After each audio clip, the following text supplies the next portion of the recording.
ายดีบูสูคนเดินมันโอ้สวนมันประมาณนี้แล้วประมาณนี้แล้วนี่มาเลาะเบิ่งส้มบรรยากาศเศร้าสวนมันดอกงามเพิ่นเนาะบางงามหลายงามหลาย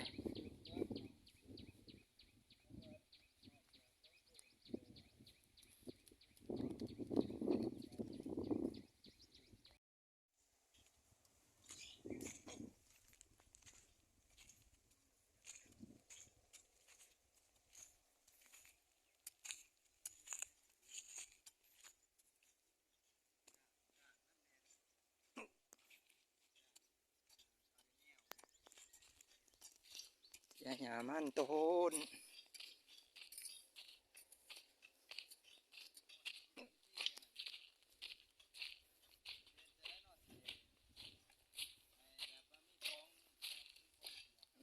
ยี่ที่เสียมันใส่โจ๊กเพิ่นแนวนี้มันบ่ได้นั่งเนาะกับบ่เจ็บแมวเนาะใส่เลยจวดเลยเด้อระวังจะตีนแล้ว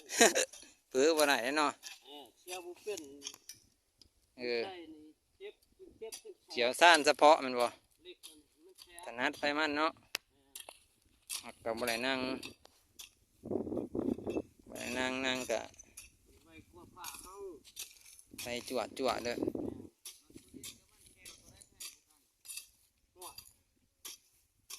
เพราะว่ามันแก้วหันได้อยู่มัสดินกับโลหนึ่งได้15,000มันแก้ว4,000จะได้มันแก้วหัน2,000ป้ายมัสดินโลหนึ่ง8,000มันต้นนี่เด้มันต้นห้อยเลยมันต้นมันเพราะว่ามันต้นราคามันอยู่แล้วมันราคาเดิมเลยเท่าไรมันอันนี้ของปีเนี่ยมันคือดินปีทั้ง3 เดือน4 เดือนลูกมันแก้วทุกอย่าง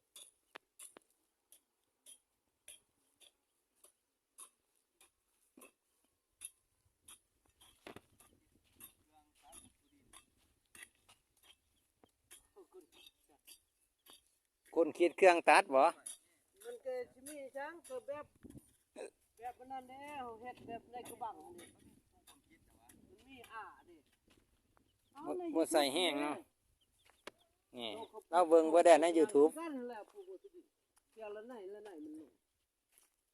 เฮาจะได้ช่องไหนเฮาก็ช่องไหนเขาใส่นั่นเด้เขาไว้ในรังเขาเจ๊เด้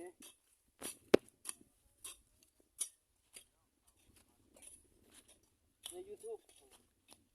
เราเบิ่งตัวเขาปลูกนั่นมักโพดในเรื่องอยู่เปลี่ยนเยอะ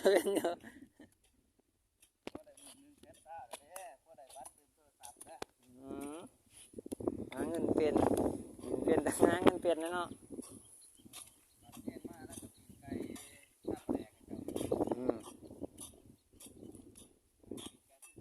เลือดเสียข้าวเดียวเจี๊ยดตัวเลยมือสิเสียหยามันข้างในพี่น้องมันตัวยังเขาบอกหัวมันบ่อนี่บ่หัวมันบ่ใหญ่มันหยาดหลายสิเนาะหยาเกิดหลาย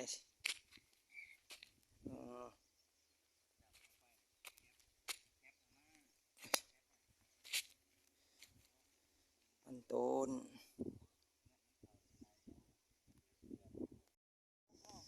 โมเมนเสียเอาเนาะโอ้งามมา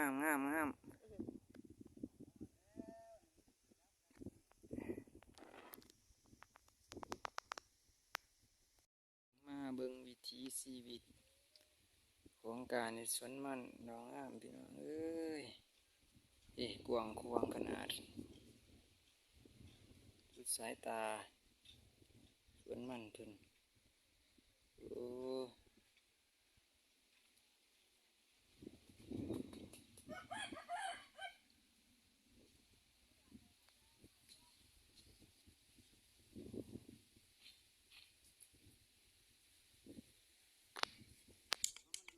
มันดินพุยกับเสียง่าย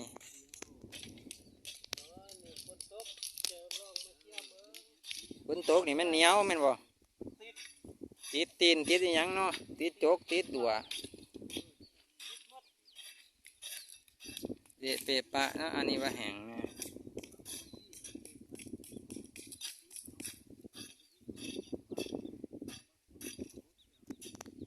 แดดจะเสียอยู่ห่ม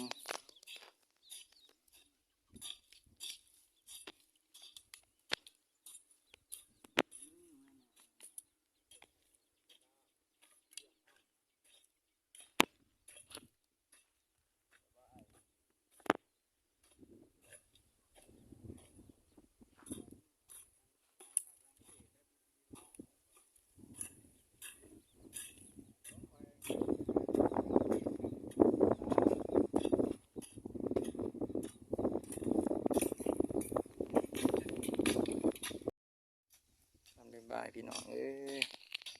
ดีชีวิตเสียหยามันของเพิ่นก็สิแบบนี้แหละงามได้งามได้วิว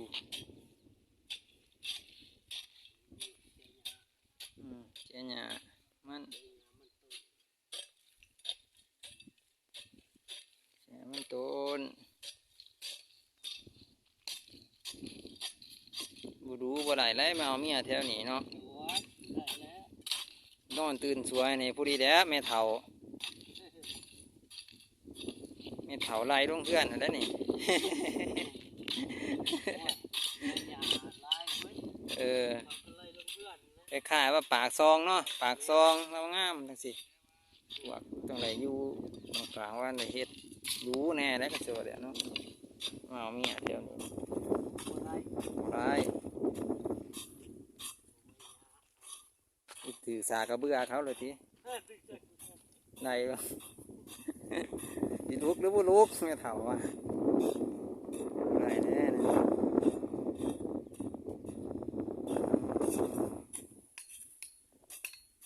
ขวางขวางร้ายขนาดมันเพิ่นงามงามงามเอ้ยดูเห็ดดูไหลเนาะ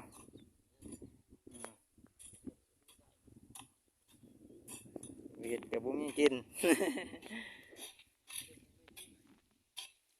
มีลมหายใจสู่ต่อไป